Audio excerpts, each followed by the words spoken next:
What's that? Playoffs? Don't talk about it. Playoffs? You kidding me? Playoffs? I just hope we can win a game.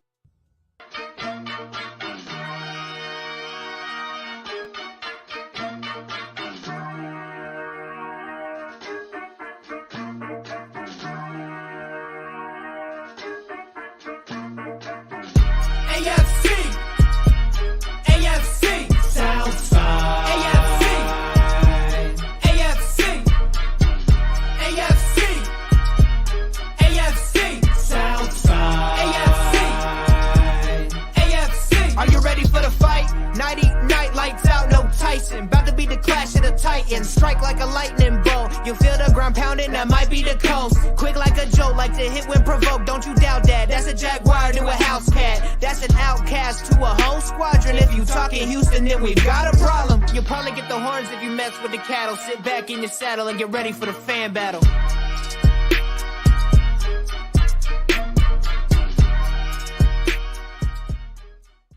You know Jacksonville's motto, going places and eating faces. Right. Gang. Oh, that is our motto. But unfortunately, nobody was eating anything delicious last night at that stadium down here in Duval. In fact, our normal host, Sammy Football, ate some boiled peanuts and is out sick. So you have to deal with me again this week.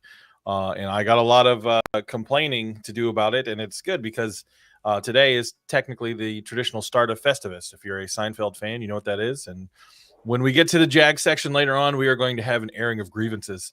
But my name is Josh Allen, a.k.a. Josh Gives Up. Tonight, I am joined by a panel of prestigious AFC South fans, fanatics, whatever you want to call them. First, we got representing the Colts, Harish Nukla. What's up, Harish? It's always fun coming on here on a Monday where you beat a team you haven't beaten in 15 years, and you finally get to celebrate a W that hasn't been a W for a long time. Yeah.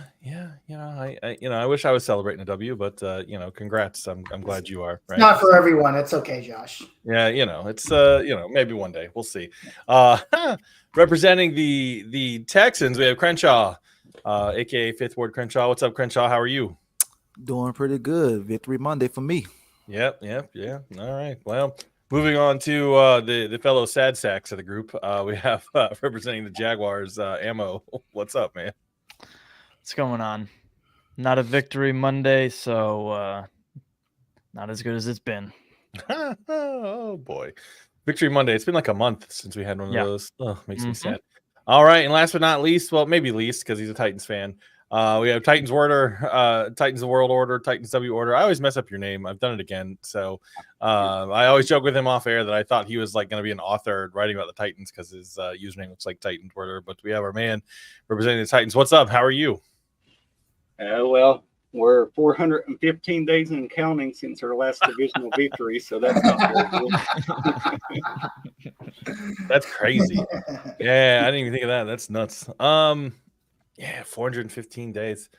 Woo! All right. That was well, a 2-year run, though, right? Just like all the Titan fans promised us Super Bowls, now they can promise us who they're going to pick in the draft next year, maybe. I just hope they don't get anyone good, right? I hope they make bad decisions. Sorry. We're probably going to be outside the top 5, so all of the 2 best tackles and Marvin Harrison Jr. is probably out of reach. I told you he was going to be out of reach. Rough. Told you you're going to win too many games. Yeah, you can't even tank properly.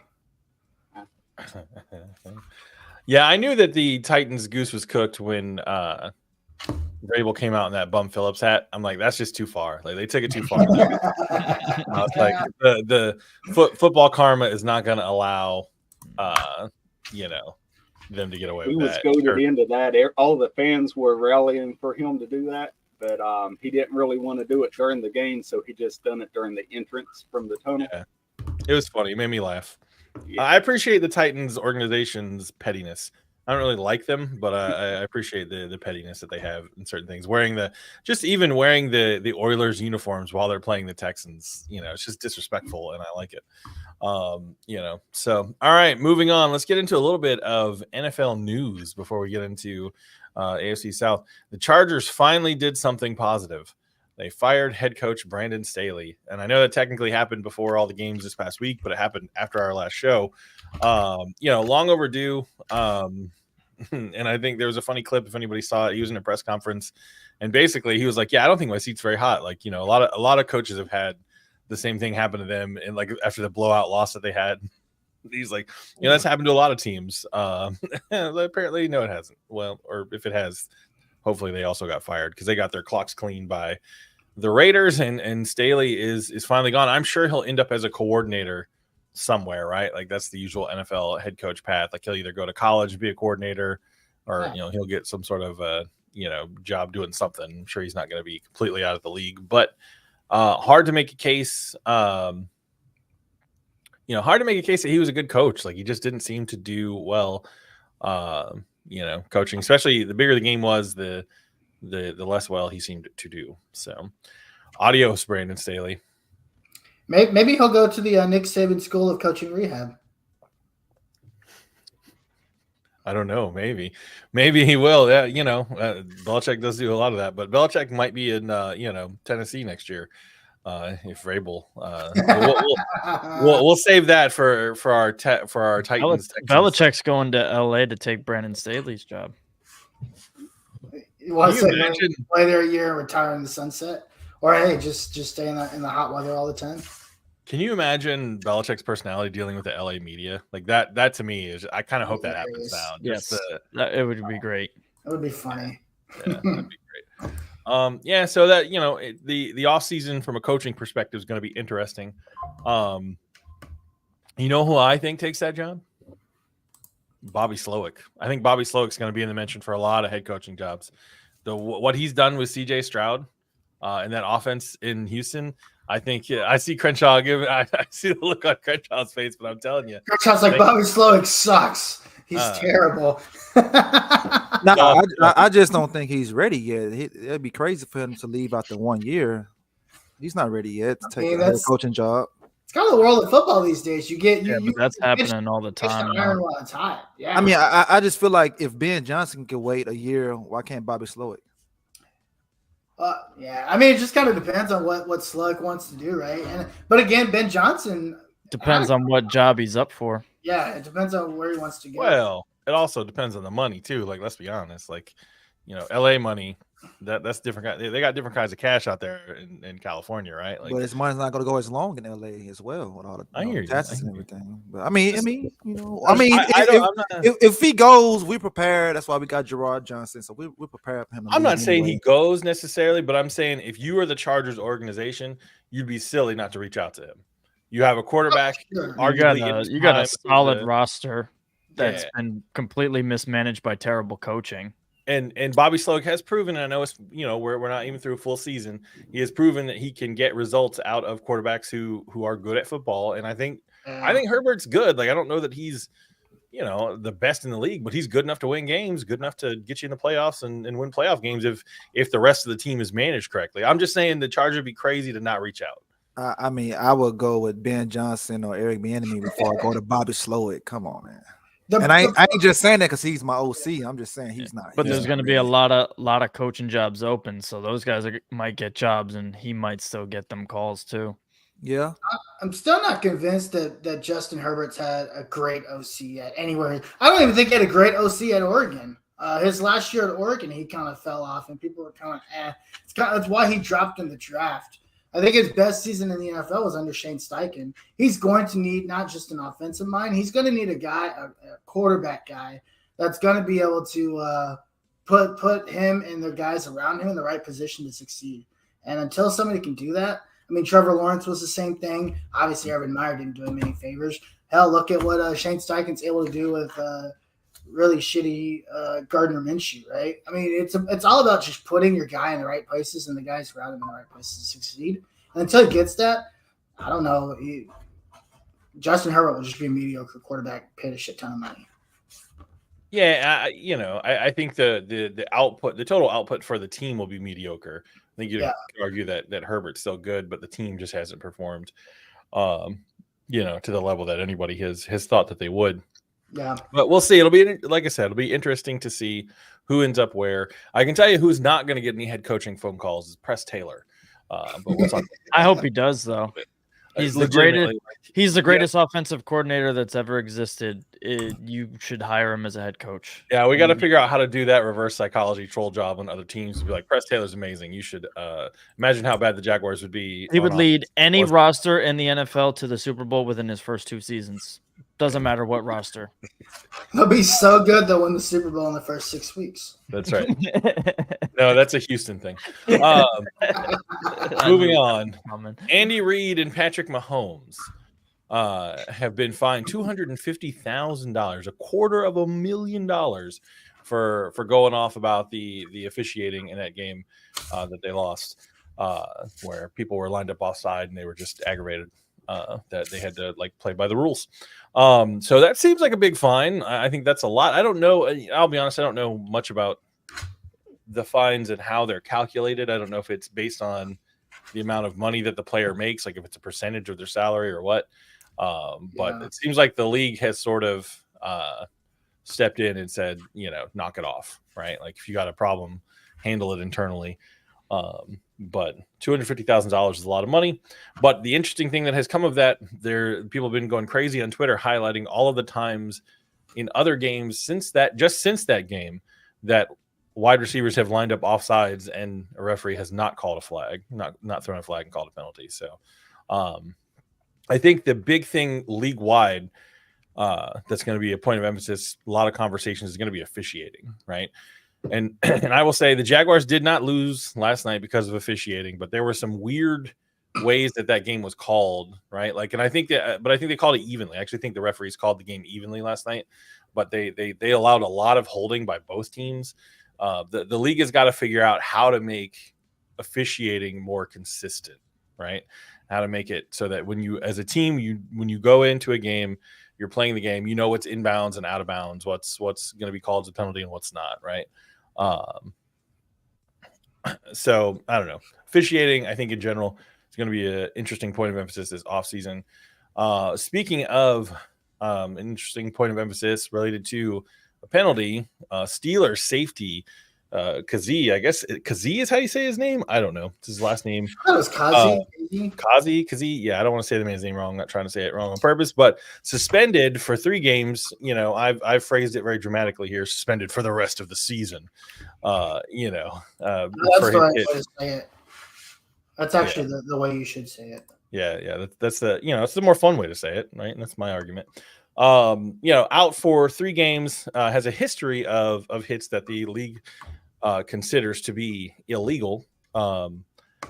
So on that it was Pittman that he hit. Who was it? Michael Pittman Jr. that he hit, wasn't it? Yeah. So it's a diving catch. The receiver's catching the ball. He's a couple feet off the ground, diving through the air. Kazee comes in, hits him in the helmet. He hits him. Kazee uses his shoulder, but hits Pittman in the helmet. Flag's immediately thrown. He's ejected from the game. Kazee is, and now he's out for the rest of the year.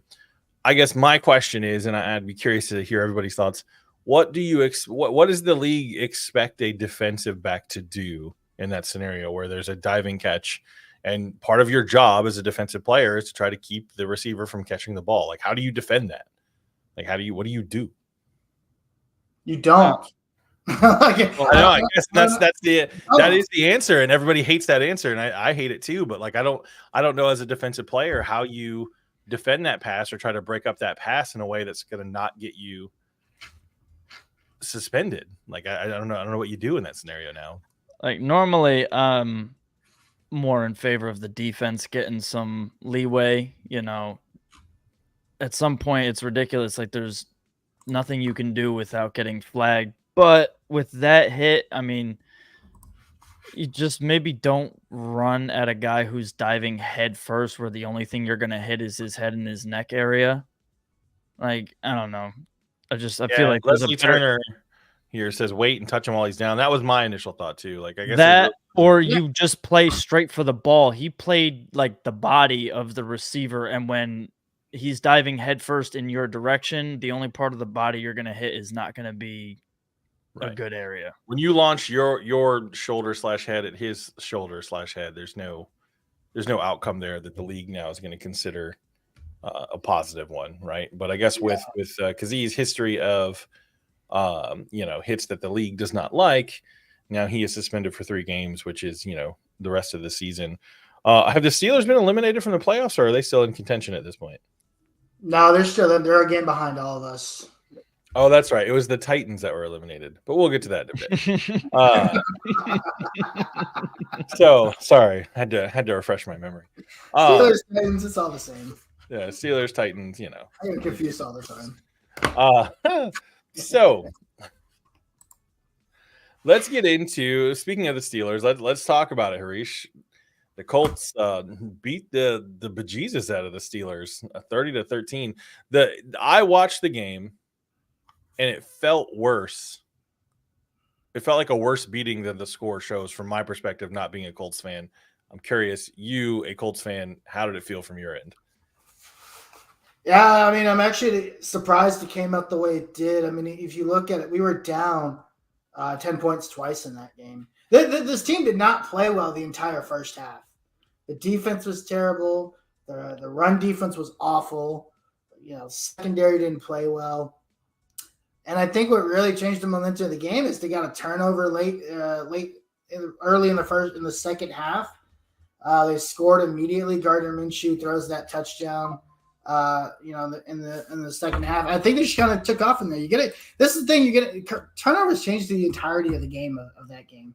There was a fumble that happened. There was an interception that happens early in that second half, and it kind of put the game upside down.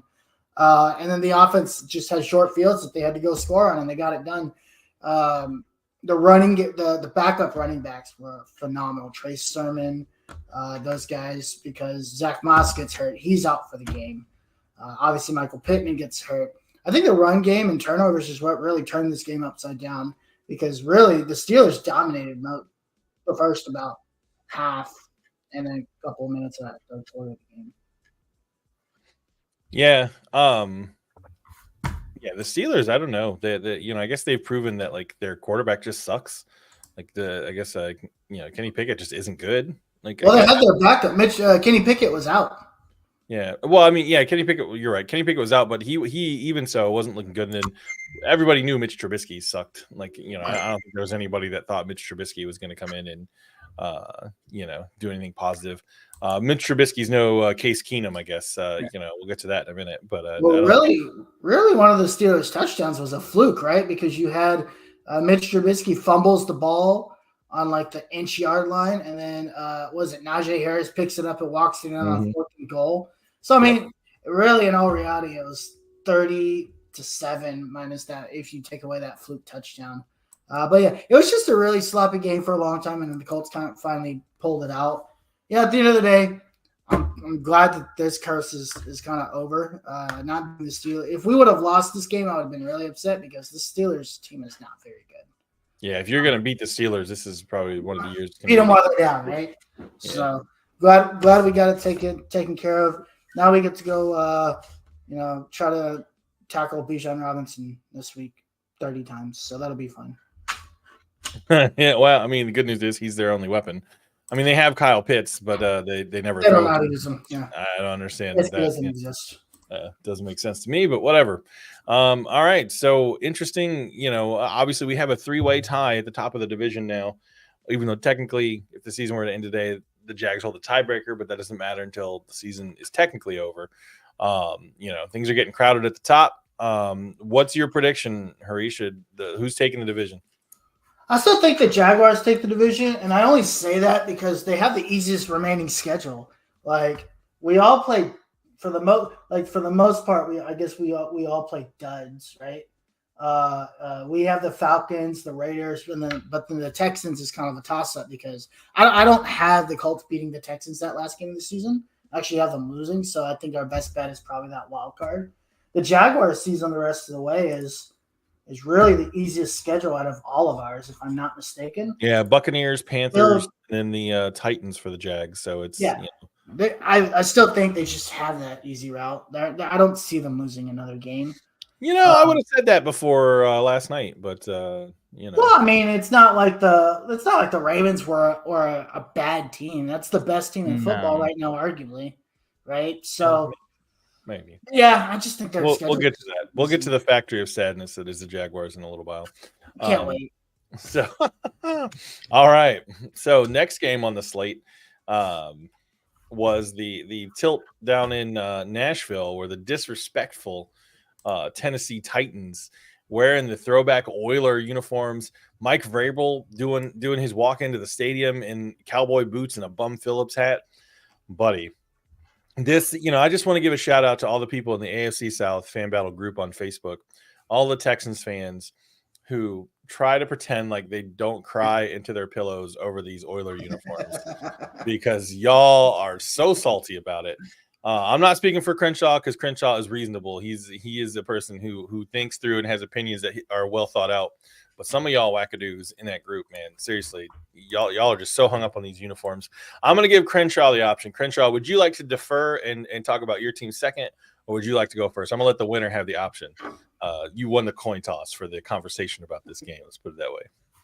I go first, and talk about it and everything. And I'm one of the ones, I don't really trip over the uniforms. It's the Titans uniforms. I mean, it's theirs. It's not ours. I mean, the culture is still here, but I don't give a damn about those uniforms. So I'm just throwing it out there. But the Titans was trolling, Mike Vrabel was trolling. The entire team was trolling. They had the orders everywhere. The love you blue. I mean, they was doing their thing. I'm not gonna lie. I came on the show last week. I said we was gonna lose because I thought Davis Mills was playing. I didn't think Case Keenum was playing. The whole Texans nation was shocked that Case Keenum was playing. Like, damn, your third string over your second string. So I didn't think we had a chance to beat these guys. I thought Derrick Henry was going to hey, we playing the Texans, so I'm gonna get some juice this game. But our run defense showed up. We shut him out. I think he had 0 point some yards per carry. Maybe his worst game ever as a NFL guy. In the first half, you guys had us. I mean, you had us in the first half, but I think we went in halftime and got some of that juice they had on Space Jam, and the defense shut them out in the second half. They scored 3 points. We scored 16 with the overtime, but I think the biggest play of the game, two of the biggest play of the game, that missed extra point that Tennessee had was huge because they would have made that, they would have won the game. And then that Dalton Schultz catch over, I don't know your DB name. That right there, that was huge right there. But man, we ran all over them. That was nice. I was actually shocked, and I'm glad my kicker was back, man, because he really saved our ass. He's worth the money that we gave him. The fans used to give him a lot of hate and everything, but it was an incredible game, man. I'm glad we won the game, and we all back in the division race. I still think the Jags take the division, but stranger things has happened. But it was a good game. I was happy. I thought we had the walk-off touchdown. Meet you with the hole. But hey, good game. I'm gonna let you go, bro. Yeah, the Titans, we didn't just have Oilers jerseys, and on the field, they completely reskinned the entire stadium. Like all of the walls were Oilers. We took the Titans flag off of the stadium and put an Oilers flag up there.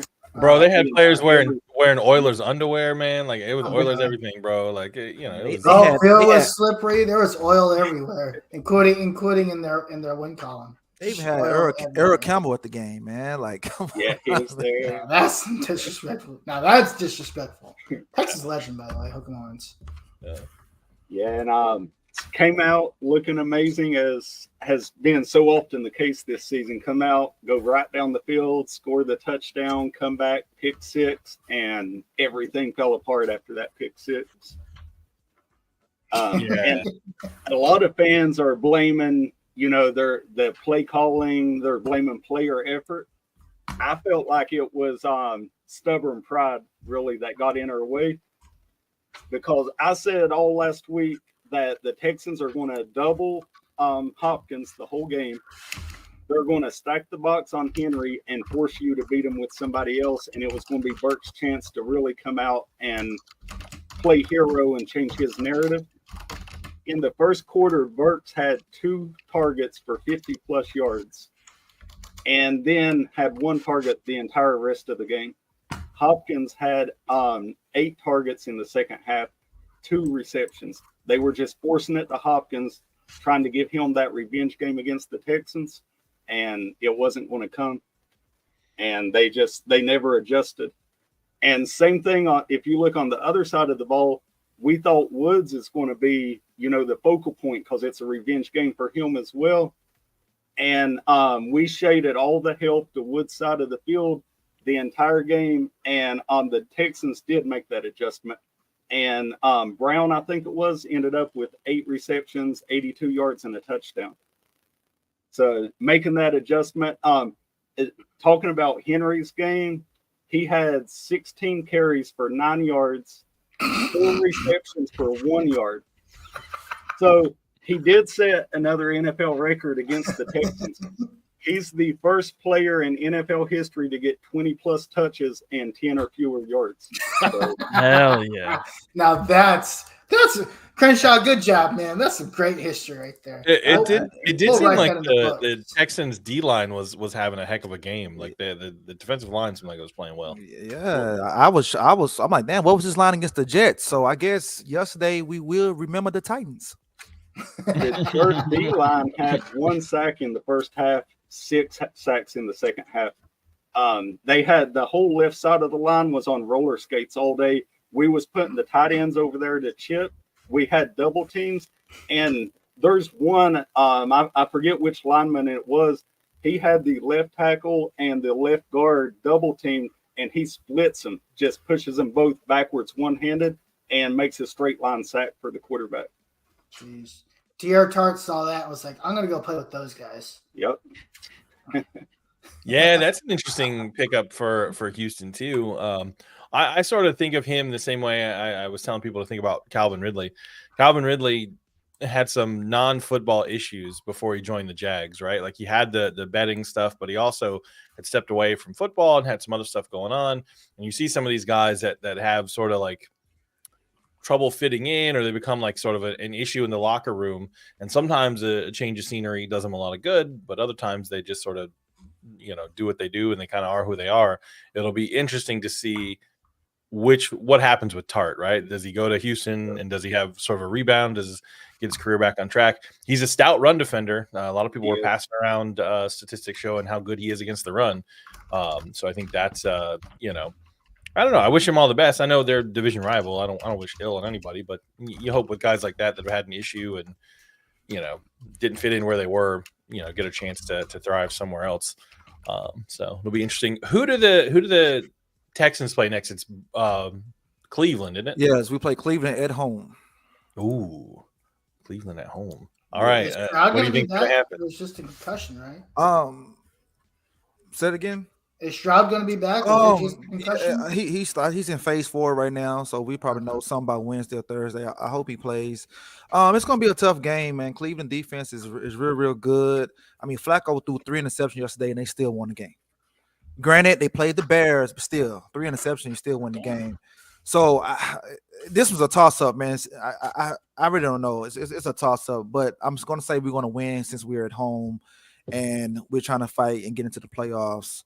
And I do think the last game of the season will be against the Colts for the wild card. Yeah. I think so too. So it's definitely heading that way. Yes. Yep. Yeah, it's gonna be a fun game to watch. The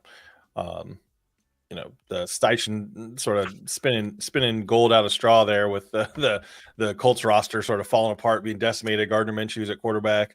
Anthony Richardson's out, but they're still winning. And then obviously, the season that Houston has had. It's going to be be an interesting game. Who do the Titans play next? I tell you, I don't know. Oh, okay. Well, that's another loss for you guys. The Seahawks are on your way back up to keep yourself in the top 5. Yeah, so I mean, though I gotta say I will root for the Titans to win that game, just because it's gonna hurt your draft status. So go Titans. We're number 9 right now, so we could drop out of the top 10 with a win. So. Let's go. All right. So, any last thoughts from either of you on the game that was, or the games coming up, or? My only thought on Tart, a lot of Titans fans are calling him lazy, saying he's going to fail. But he was a walk-on in college, earned a scholarship, an undrafted free agent that earned his contract with the Titans. And so, I mean, you don't do that stuff on the college and pro levels if you're lazy. Like, I don't he think may not lazy have is been his in, problem. you know, a personality that fit in the locker room. He's not a lazy player, though. He's a good player. Yeah, I was just about to ask about him, so that's good to know right there. Yep. Are you guys gonna wear all those colors again? Supposedly 2 times next year. So. Oh, okay. Once at home against Houston, once in Houston. Can you wear alternates on away? Can you wear like? That's what I was wondering. I would rather wear Thought them you in could. Houston. I thought that would be the better troll than doing it in Yeah. That'd be So is Derrick Henry? Is he's officially done with you guys or what? I've said all year that I think he comes back next year, and because he'll only need 600 or 700 yards to get the all-time record for the Titans rushing title. But post game yesterday, he was talking about moving on. Like when they asked him about it, he was talking about this is a sour way for it to end. Like he's sad that his Nashville days ends this way. So it sounds like he's willing to hit free agency next year. Yeah, that could be a little bit of posturing, him just trying to get the team to negotiate. too. Negotiate something. Dang. Yeah. Maybe we should get RJ on here so he can cry about how Derrick Henry. No, I have to hear enough from RJ on Twitter, and he That's can cry over there. He can cry on Twitter. fair. All right, so I had the wrong banner up the whole time. Sorry, y'all, I had the wrong score. Let's talk about last night. I went to the game. Ammo, I don't think you didn't go, did you? Because you're sort of down a little farther in South Florida. But I'll let you talk first, and then I'll just give my thoughts. One thing, I didn't know the Jazz played the Browns yesterday. Oh, did I miss? Dang it! Oh, me neither. Maybe they wanted to. They forgot too. That's how bad it was. Hold on, yeah. I don't know. I guess it didn't say my changes. Anyway, that's how tired I am, y'all. I got like 3.5 hours of sleep. It took forever to get home, and then I was angry and I couldn't go to sleep. So that's average for me. That's what's up. I wish I only had to sleep 3 hours, but anyway, that's a topic for another day. All right, Ammo, what are your thoughts? They better figure their shit out and figure it out quick because they're about to be this year's fucking Titans, dude. They are slowly letting the season slip away. 3-game losing streak, and it has been an ugly fashion. That fumble by Trevor was just unbelievably stupid. I don't understand what happened there. I don't know how you like we've all made dumb mistakes at times, but you're 6'6". Like I can't imagine you got those little Whopper Jr. commercial hands. So how can you not hold on to the football when nobody's touching you? Like that's really tough. Another point about Trevor, I saw someone post a stat line. He was 21 for 28 for 240 and a touchdown before that intentional grounding play where he had his head bounce off the turf, where we have to assume where the concussion came from. He was 4 for 15 for 24 yards after that play. So I tell you, nobody in the stadium saw his head hit. I mean, you see the replay, clearly his head hit, but all of a sudden his throws were just crazy throws. And then Collinsworth on the broadcast was pointing out that he kept shaking his arm out. So something was not right. Like there wasn't the same zip on the ball. Things were just kind of getting away from him that don't normally do. So it was definitely a change in something. So to find out that he was concussed after that, definitely. And then on that last drive, which was largely a garbage time drive, he threw a pass and it was just wildly inaccurate. And then 3 straight plays, he didn't even make his reads. He just literally went to his left and ran. He ran the same direction towards the, I don't know if he really saw something in the defense or he's just sort of like scrambling for his life. but something was off. There was weird things happening too. The first 2 drives of the second half, the Jags didn't have Josh Allen on the field except for 2 or 3 plays. Your pass rusher, who is a sack and a half away from breaking the team's single season sack record, your best defensive player is not on the field, and you got Clavon Chason out there, literally getting turned around by the guards. Doesn't know where he's supposed to be. I will say this: I have to make a small apology to a man named Trayvon Walker. Yeah, that man balled out. It was good. It was really good. He had a heck of a game. And Josh Allen played well. He didn't get any sacks, but he was affecting. He was affecting the quarterback. And here's the thing, and I'll let Ammo keep talking. The Jaguars technically didn't play that poorly on defense. Like the defense, they gave up a whole lot of rushing yards once they got worn out. Once they were just sort of ground down and the offense wasn't scoring any points. That loss yesterday is 100% on the offense. 100%. Absolutely. And technically special McManus, you could consider, field goal special teams, but 100% on the Jaguars offense, not being able to get out of their own way. There's potentially 12 points that they don't score, in that game, in the first half of that game. And what that does, and I know Trevor was concussed, and who knows what happens in that final drive. If they had scored even 9 of those 12 points, that drive that the Jaguars are making with a few minutes left on the clock is a game-winning drive, right?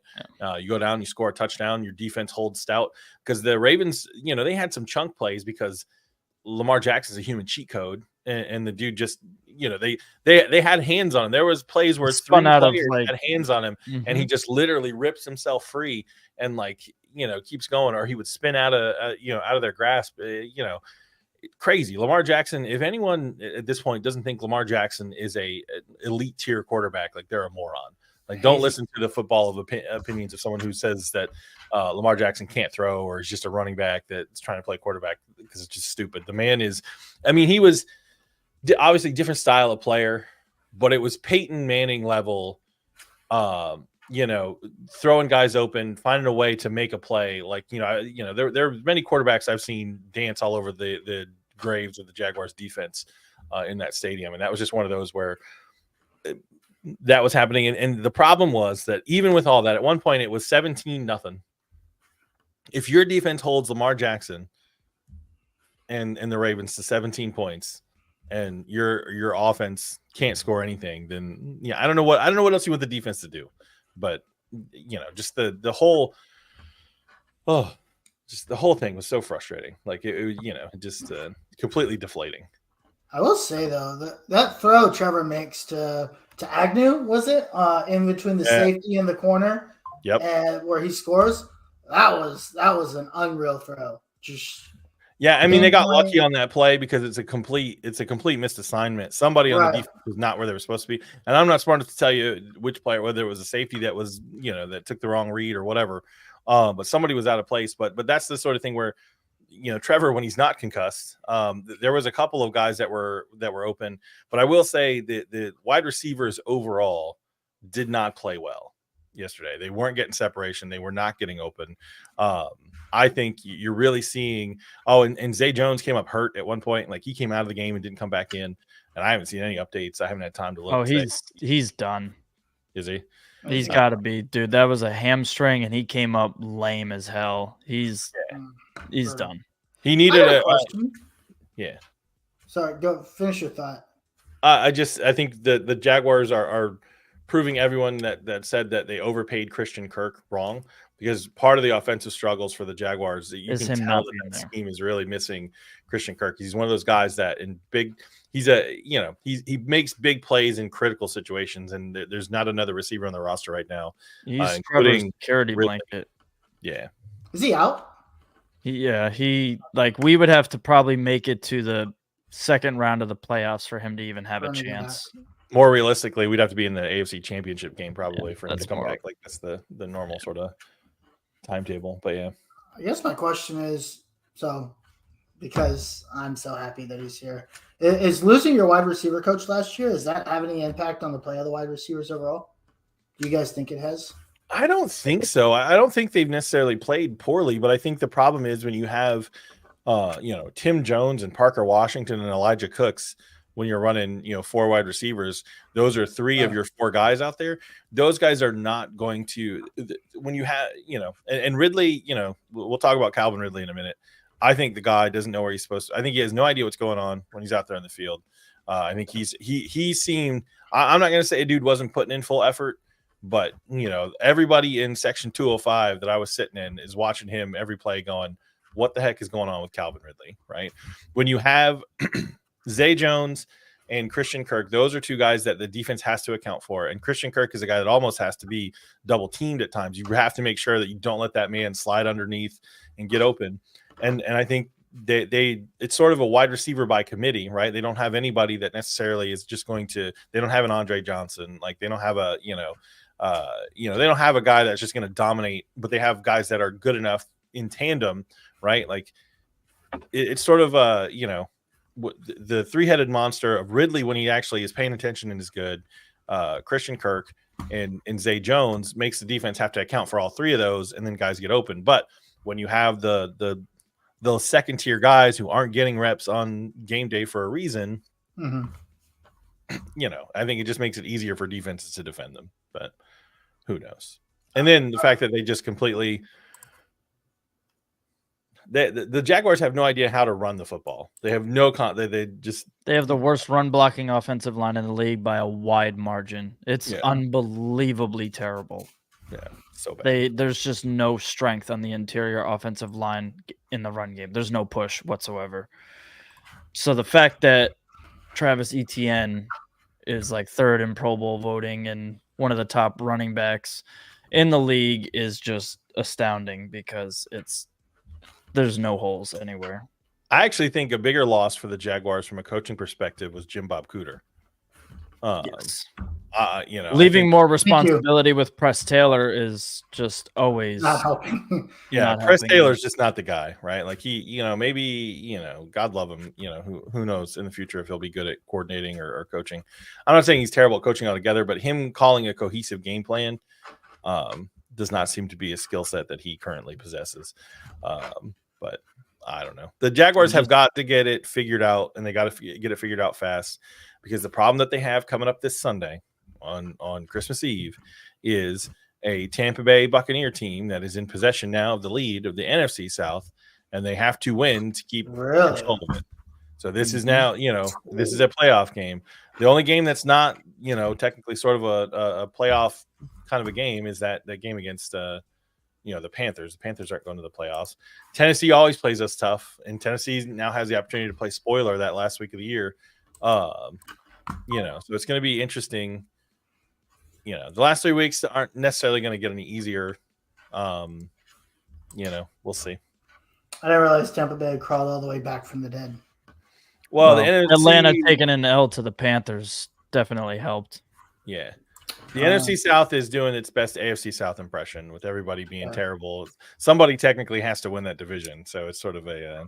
Could we have I don't remember if there was like a Twitter space, or maybe it was on here. Maybe there was a group chat where we were arguing with the NFC South of whose division was the worst. Do y'all remember that? Yeah, I do remember that. I don't remember where it was either, but it's playing out exactly the way we'd hoped. Yeah. So.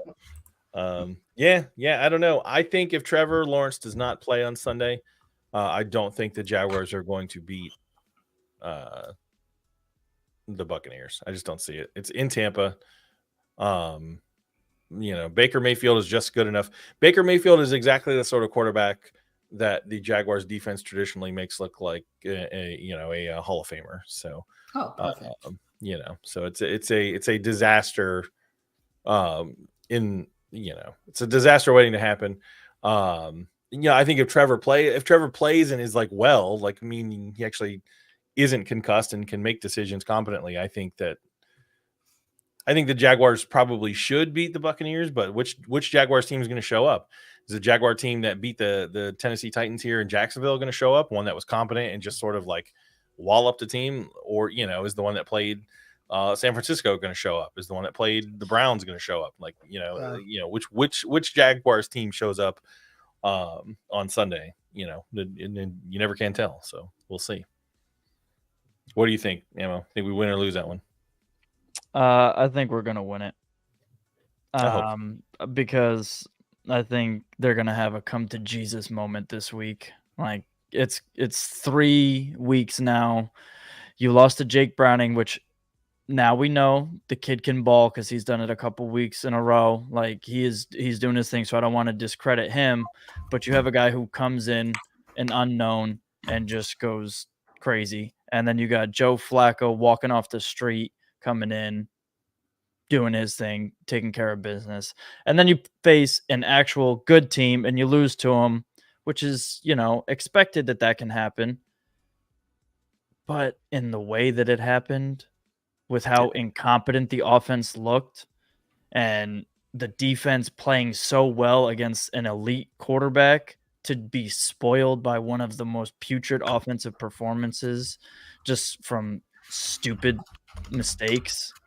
what's wild too, because they racked up yards. At one point, we had more yards than the Ravens did. Bad, but that fumble was awful, and then some of the boneheaded mistakes just it starts adding up, and it starts to reflect on coaching, because that type of stuff should be coachable. And when you're, what are we, like 15 weeks into a season now, that stuff shouldn't be happening.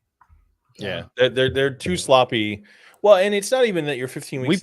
We played a cleaner game in the first couple of weeks of the season than we're playing now. Like we have had a reverse effect than what most other teams do. Yeah, and we're 2 years into Doug Peterson's system too, right? So in theory, you would think that they would be. And we returned a lot of starters. We only added some like low-level depth to the team in the offseason. So it should be people knowing what they're doing.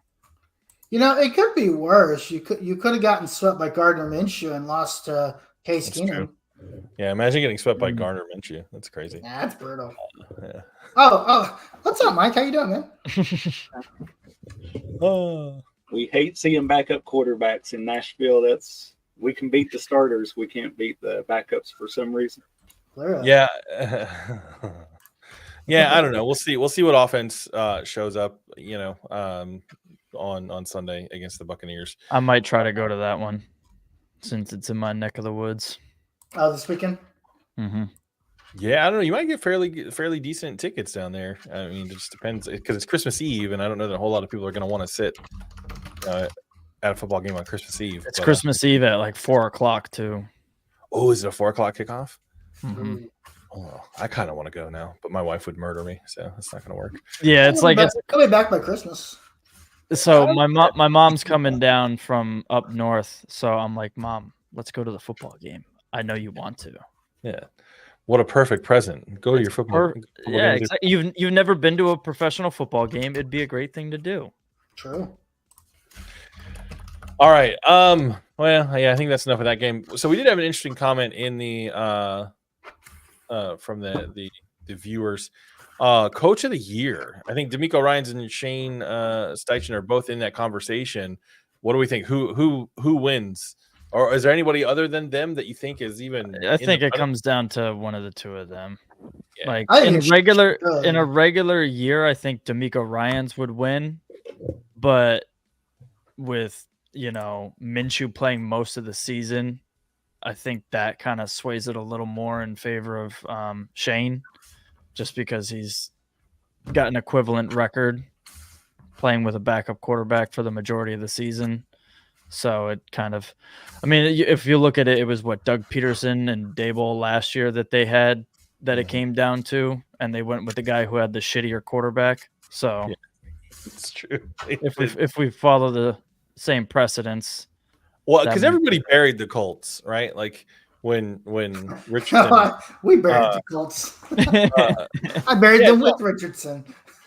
Yeah, but I'm saying with Richardson, but then they had a little bit of success, and then Richardson goes out, and then everyone, is like, oh, well, the Colts are really dead in the water now, right? Like, so I do think Steichen, I think, but what a crazy year both of those teams have had. I don't think anybody really expected both of those teams to win as many games as they have this year. I certainly didn't. I didn't think the Jags, a lot of Jags fans were talking about the Jags are just going to walk away with the division.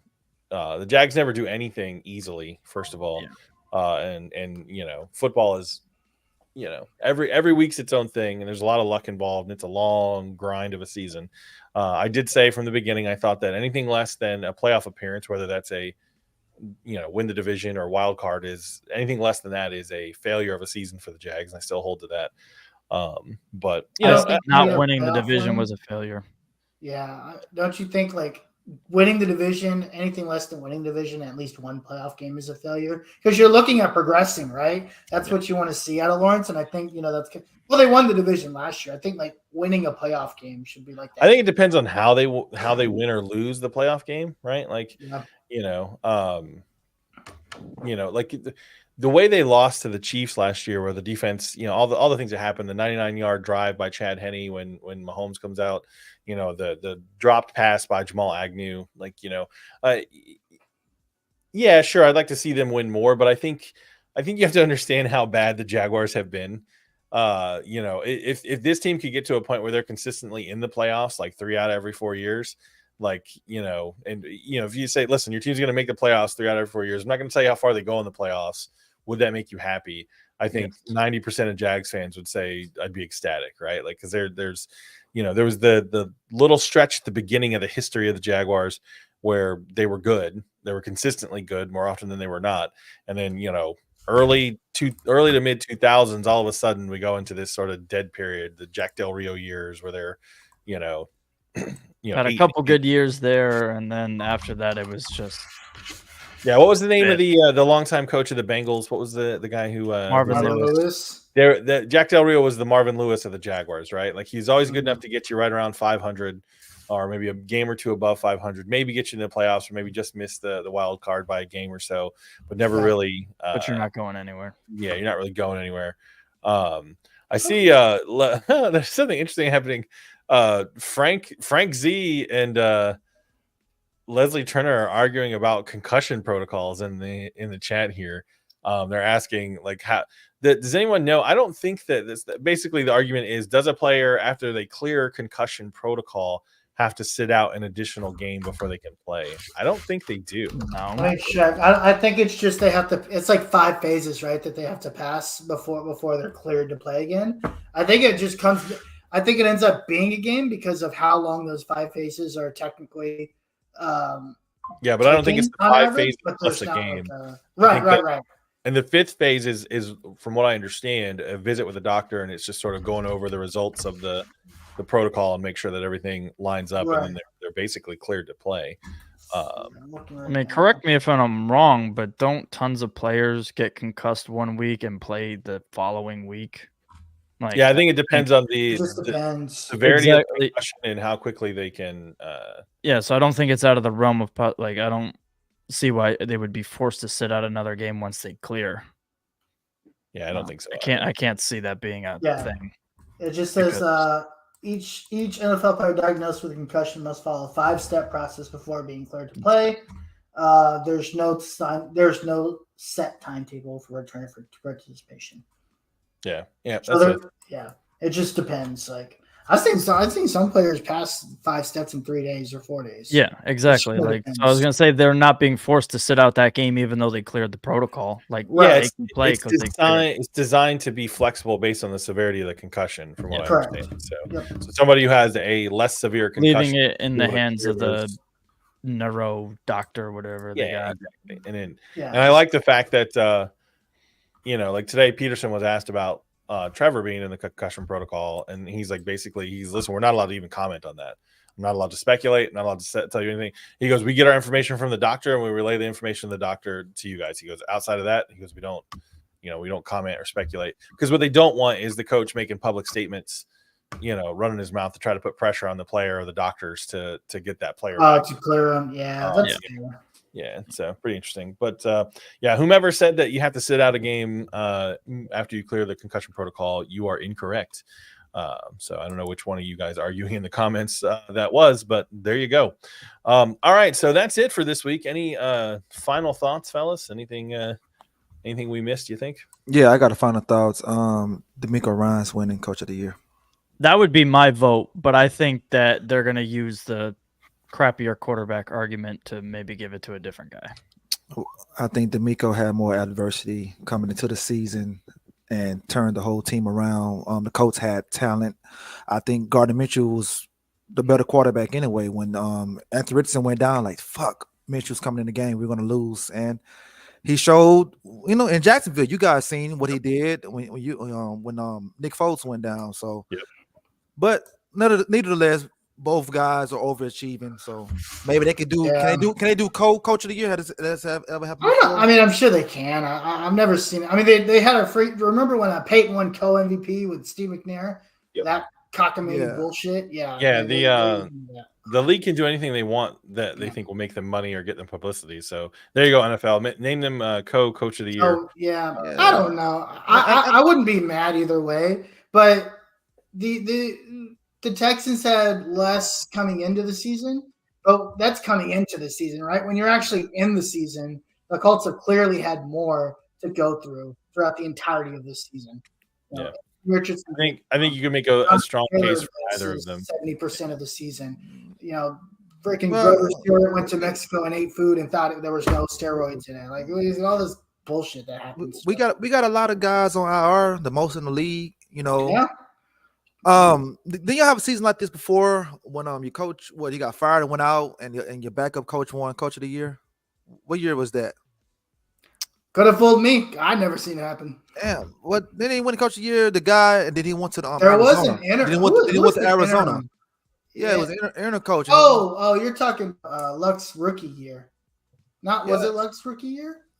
Yeah, when Pagano got when he got diagnosed. Yeah. Bruce Arians. And Bruce Arians won coach of the year. Yeah, I remember that. Yeah. Oh, that's right. That is right. Yeah, so I mean, they already showed y'all love one time, so it's time for us to get some of that love. Right, I was like 80 years ago. It feels like. Yeah. Yep. All right. Well, all right, Harish, you're part of the Horseshoe Mob podcast and the Longhorn Fan Battle podcast. Well, what time do those shows go live normally during the week? Yeah, so Horseshoe Mob goes live Tuesday nights, 8:30 p.m. Got a lot to discuss. Texas Longhorn Fan Battle podcast Thursday nights, 8:30 p.m. Obviously, this is recruiting week 1, National Signing Day 1, so lots to talk about there. Lots happening on the recruiting front, so you can join us there. All right, Crenshaw, you're part of the Texans Fan Battle podcast. When do you guys stream? We stream every Wednesday at 8 p.m. Central, and check us out. All right, Titans World Order. When does the Titans Fan Battle podcast?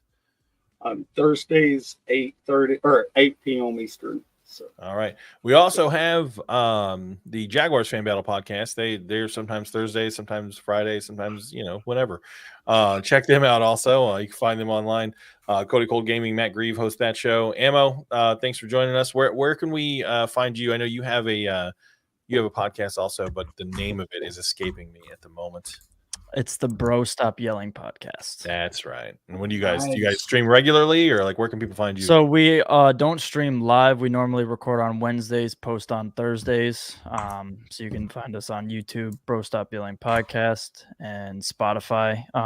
Not on Apple because they deactivated my Apple ID, but Wait, what? All right. dude, yeah. Story there, but, Yeah, that's a whole different story. All right. Well, that wraps it up for another week of the AFC South Fan Battle podcast. Big shout out to the founder of the feast, Sammy Football. She fights off a bad batch of boiled peanuts. Why would I don't know why you even bought the boiled peanuts, Sam.